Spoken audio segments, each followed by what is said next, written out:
नमस्कार। आजको यस चर्चामा यहाँहरूलाई स्वागत छ। आज हामी नेपाल सरकारको गरिब परिवार पहिचान तथा परिचय पत्र वितरण निर्देशिका 2075 को बारेमा गहिरो कुराकानी गर्दैछौँ। सुन्दा अलि जटिल र प्राविधिक सरकारी डकुमेन्ट जस्तो लाग्न सक्छ, होइन र? तर चिन्ता नगर्नुहोस्, हामी यसलाई एकदमै सरल, व्यवस्थित र पारदर्शी तरिकाले बुझ्ने प्रयास गर्नेछौँ। ल, अब ढिला नगरी सिधै विषयवस्तुतिर लागौँ है त। आजको हाम्रो यो यात्रा मुख्य गरी यी 5 चरणहरूमा अगाडि बढ्नेछ। पहिलो, निर्देशिकालाई बुझ्ने। दोस्रो, गरिबी कसरी मापन गरिन्छ। तेस्रो, तथ्याङ्क सङ्कलनको तरिका। चौथो, वर्गीकरण र सुनवाई। र अन्त्यमा परिचय पत्र वितरण र यसका नियमहरू। सुरु गरौँ हाम्रो पहिलो खण्डबाट, निर्देशिकाको बुझाइ। अब कुनै पनि कुरा नाप्नको लागि एउटा आधार त चाहिन्छ नि, होइन? यो निर्देशिकाको परिच्छेद 1 मा परिवारको परिभाषा एकदमै रोचक तरिकाले दिएको छ। हेर्नुहोस् है, यसले परिवार भनेर एका सगोलमा बसोबास गर्ने, एउटै भान्सामा खाना खाने अनि सगोलकै आम्दानी र खर्चमा चल्ने व्यक्तिहरूको समूहलाई मानेको छ। यसको सिधा अर्थ के हो भने गरिबीको मापन कुनै एक व्यक्तिको आधारमा गरिँदैन। यो त एउटै भान्सा र साझा खर्चको आधारमा पो गरिन्छ। हो, यही नै यो सम्पूर्ण पहिचान प्रक्रियाको मुख्य जग हो। अब लागौँ दोस्रो खण्डतर्फ। गरिबीको मापन कसरी हुन्छ त? सायद यहाँहरूलाई लाग्न सक्छ, गरिबी भनेको पैसा नहुनु मात्रै हो। तर अनुसूची 1 मा राखिएका सूचकहरू हेर्नुभयो भने यो त्यतिमा मात्र सीमित छैन। यहाँ त परिवारको शैक्षिक अवस्था कस्तो छ, रोजगारी छ कि छैन, घरको भौतिक अवस्था कस्तो छ, अनि पिउने पानी र बत्ती जस्ता न्यूनतम सुविधाहरू छन् कि छैनन् भन्ने कुराहरू पनि हेरिन्छ।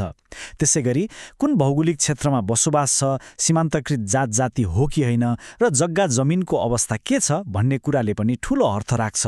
साँच्चै भन्नुपर्दा यसले गरिबीलाई एउटा बहुआयामिक दृष्टिकोणबाट हेरेको छ। तेस्रो खण्ड, तथ्याङ्क सङ्कलन र यसको विश्लेषण प्रक्रिया। अब यो तथ्याङ्क कसरी उठाइन्छ भन्ने कुरालाई हेरौँ। परिच्छेद 6 मा एउटा गजबको नियम छ, भौगोलिक कार्यबोझको नियम। हिमाली क्षेत्रमा काम गर्ने एकजना गणकले महिनामा 250 परिवारको विवरण सङ्कलन गर्नुपर्छ, पहाडमा 300 र तराईमा 375 परिवार। यो भिन्नता किन त? पक्कै पनि नेपालको भौगोलिक विकटता। हिमालमा डाँडाकाँडा हिँड्न कति गाह्रो हुन्छ भन्ने कुरालाई यसले एकदमै व्यावहारिक रूपमा सम्बोधन गरेको छ। तथ्याङ्क सङ्कलनको यो पुरै यात्रा प्रविधि मैत्री छ। सुरुमा गणकहरूले ट्याब्लेट वा कम्प्युटर बोकेर CAPI अर्थात् कम्प्युटर असिस्टेड पर्सनल इन्टरभ्युइङ विधिबाट विवरण सङ्कलन गर्छन्। विवरण आइसकेपछि प्रक्सी मिन्स टेस्ट वा छोटकरीमा PMT भनिने विधिबाट परिवारको समृद्धिको सूचकाङ्क निकालिन्छ।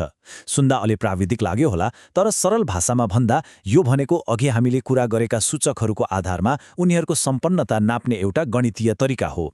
त्यसपछि प्रारम्भिक सूची निस्कन्छ, त्यसमाथि उजुरी लिइन्छ र बल्ल अन्तिम सूची तयार हुन्छ। चौथो खण्ड, वर्गीकरण र सुनवाईको सार्वजनिक प्रक्रिया। तथ्याङ्क सङ्कलनपछि परिच्छेद 3 ले गरिब परिवारलाई मुख्य गरी 3 वटा वर्गमा बाँडेको छ। ती हुन् अति गरिब, मध्यम गरिब र सामान्य गरिब। हेर्नुहोस्, यो वर्गीकरण सही हुनु नि एकदमै क्रुसियल कुरा हो, किनकि भोलि गएर राज्यले दिने स्रोत र सुविधाहरू साँच्चीकै आवश्यक परेका मानिसहरूसम्म पुग्छ कि पुग्दैन भन्ने कुरा यही वर्गीकरणले नै तय गर्छ। अब यो 15 भन्ने अङ्कलाई विशेष ध्यान दिउँ है। प्रारम्भिक सूची टाँस गरिसकेपछि यदि कसैलाई त्यो सूची चित्त बुझेन भने आफ्नो आधार र कारण खुलाएर उजुरी दिनका लागि ठ्याक्क 15 दिनको समय दिएको छ। यो 15 दिनको समय किन दियो त? ताकि सम्पूर्ण प्रक्रिया एकदमै पारदर्शी होस् अनि वास्तविक गरिब कोही पनि नछुट्टुन् वा गैर गरिब सूचीमा नपरुन्।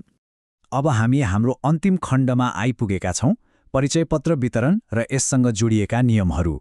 यहाँनिर हामीले बिर्सन नहुने एउटा महत्त्वपूर्ण नियम छ, त्यो हो यो परिचय पत्रको म्याद। एकचोटि जारी भइसकेपछि यो परिचय पत्र जम्मा 5 वर्षको लागि मात्र मान्य हुन्छ। अब तपाईँ सोच्नुहोला, किन 5 वर्ष मात्र? किनभने समयसँगै परिवारको आर्थिक अवस्था त परिवर्तन हुन सक्छन् नि, होइन र? कोही गरिबीबाट माथि उठ्न सक्छन्। त्यसैले यो प्रणालीलाई एकदम अद्यावधिक र यथार्थपरक राख्न प्रत्येक 5 वर्षमा विवरण नवीकरण गर्नुपर्ने नियम बनाइएको हो। यति लामो प्रक्रिया र मेहनतपछि अन्ततः निस्कने नतिजा भनेको यही आधिकारिक परिचय पत्र हो। अनुसूची 2 मा यसको ढाँचा तोकिएको छ। यसमा परिवारको मुख्य विवरण, गरिबीको कुन वर्गमा परेको हो त्यो खुलाइएको हुन्छ, परिचय पत्र नम्बर हुन्छ र आधुनिक प्रविधिलाई जोड्दै क्युआर कोड पनि राखिएको हुन्छ। यो हेर्दा सामान्य कार्ड जस्तो लागे पनि वास्तवमा यो राज्यले दिने विभिन्न सेवा र सुविधाहरू प्राप्त गर्ने एउटा मुख्य प्रवेशद्वार नै हो। अब यो सम्पूर्ण प्रक्रियालाई इमान्दार र विश्वसनीय कसरी बनाउने त? यसको लागि कानून निकै कडा छ है। यदि कसैले गलत मनसाय राखेर परिचय पत्र पाउनकै लागि मात्र झुटो विवरण दिएको पाइयो भने त्यस्तो परिवारको परिचय पत्र वितरण तुरन्तै रोकिन्छ र कानूनी कारबाहीको लागि सिफारिस गरिन्छ। यसले के देखाउँछ भने तथ्याङ्कको शुद्धता र जालसाजी रोक्ने कुरामा सरकार एकदमै कडा रूपमा प्रस्तुत भएको छ। ल, आजको यस चर्चालाई बिट मार्नु अघि एउटा गम्भीर प्रश्नमा विचार गरौँ। यति व्यवस्थित, वैज्ञानिक र चरणबद्ध यो पहिचान प्रक्रियाले भोलिका दिनमा राज्यको स्रोत र साधनको न्यायोचित वितरणलाई कसरी नयाँ आकार देला?